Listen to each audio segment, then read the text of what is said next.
giving us this information that Devin was going to win, and he didn't win. Well, you told me to give you a winner. I really did think Devin was going to win the fight because I wasn't sure where his head was, where Garcia's head was. Right. But I said in another interview, I said Sunday morning he'll either go down as one of the smartest guys in history, or he'll go down as a guy that needs help. And it turns out he went down as a smart guy because he knew exactly what he was doing the whole time. He made Devin kind of play it a little bit low key, like he wasn't really serious, because there was an interview that I watched before I even left to go to New York, and the guy said, I saw Devin ask, he said, I don't even know if Ryan's taking this fight serious. That bothered me.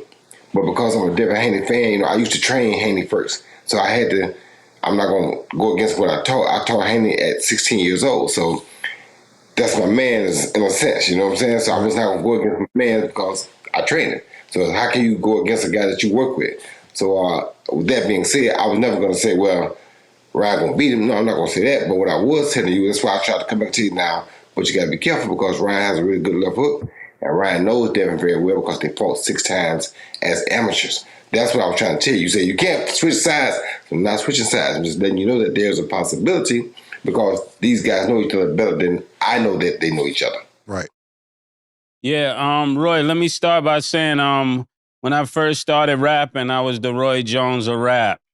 You'll hear that in one of my classic freestyles. So, you know, I like we're linked for a long time on that. And great salute out to you and all you were able to accomplish in boxing. And I'll start with this. If you train Devin right, my first question I must dispel is that people say that they fought 6 times in the amateurs.